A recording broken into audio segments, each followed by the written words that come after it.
Hello, everyone. Today you are completing a document called the Crusades, the Christian and Muslim Perspectives. Remember that in any event or any war, any time period, there are multiple perspectives. So the way that one group of people sees an event or something like a war like the Crusades will be different than the way another group sees it. So our two different sides here are the Christian and Muslim perspectives. So you have two different religious groups fighting over the same land, and they have different perspectives on how that is going and what it looks like and who's right and wrong and who deserves to have that land. So that's what the document today will be about. You have 4 parts to the document that have to be completed by the end of the day today. Part 1. Part 1 directions are map practice. So you answer the following questions based on the map below. So you have the questions first and then the map. The first question is a factual question. What is the city both sides are fighting over? So look inside the black circle on the map to find the answer to that question, and you can type it in. You can always pause the video and do these one by one, or you can watch through and then go back and answer the questions. The next one is what is the disadvantage for those coming from Christian lands? And that's the area in purple. So on your map, the area that's in purple is Western Europe. And we know that the Christians came from Western Europe to the Holy Land. So what would be a disadvantage? Something that is negative that the people experience coming from these Christian lands.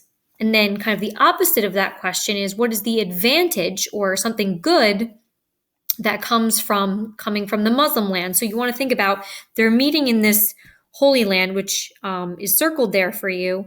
And there's negatives for those that are coming from the purple, and there are some advantages for those who are coming from the areas in yellow.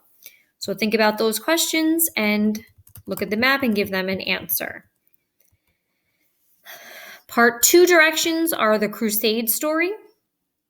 So read the following story and postscript that follows, then use that information to answer the part 3, understanding the story section.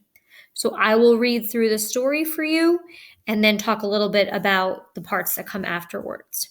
So it starts off, Jerusalem, July 1099 CE.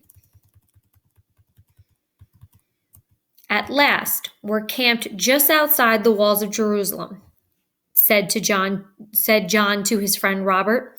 For months we fought to capture this city, and now it's almost ours. Soon we'll be on our way home. Not so fast, said Robert. We've been marching and fighting for almost 4 years. This is a hard life, and I'm tired of it. Suppose we capture the city.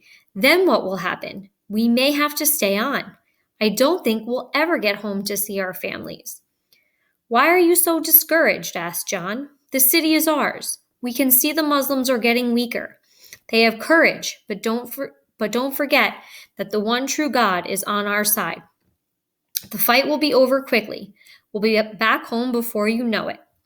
Before I know it, I'll never know it. It's such a waste of time and human life. Even if I do get home, what useful purpose will it all have served? Said Robert.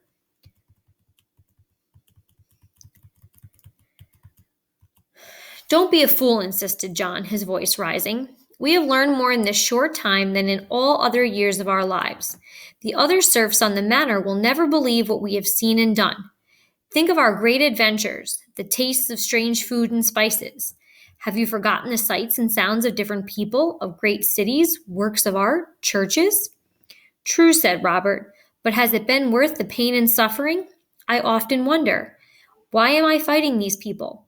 Our leaders tell us that the Muslims are infidels who torture and kill our fellow Christians, but I don't believe that these people are guilty of all the bad things that are said about them.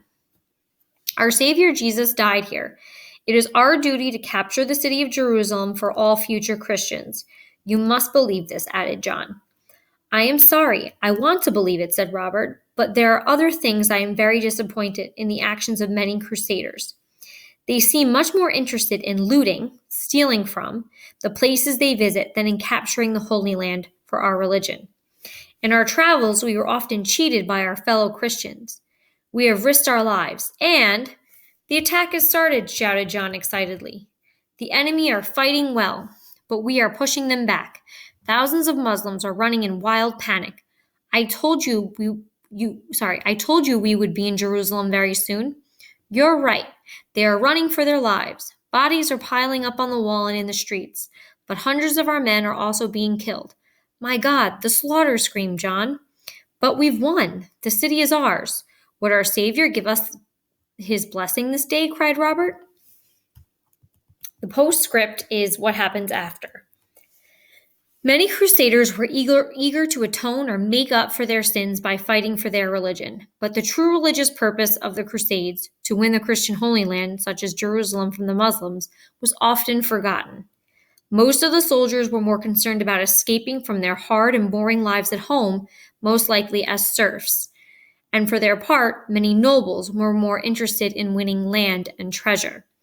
So what you can see here is that many of the Crusaders, the Christians from Western Europe who were fighting, many of them were not always sure of what they were fighting for. And along the way, many times they felt and people acted in ways that were not so noble, that were not very much Christian.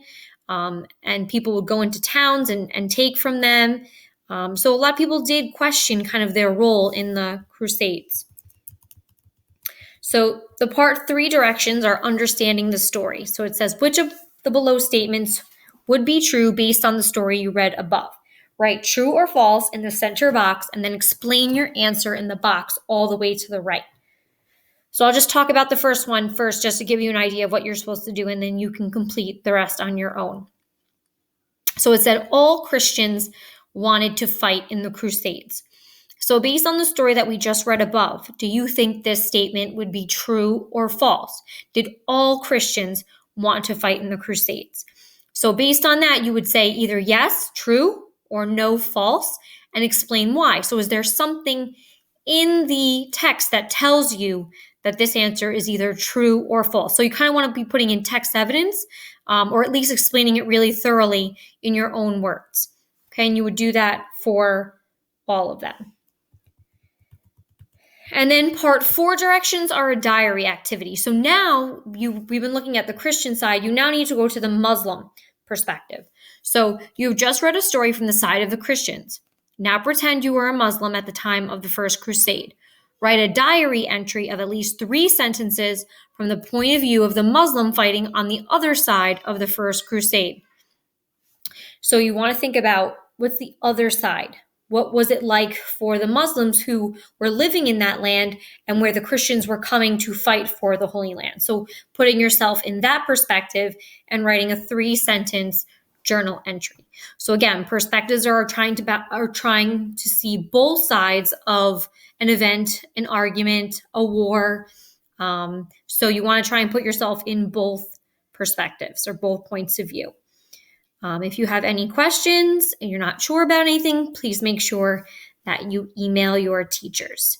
Okay, bye. Have a good day.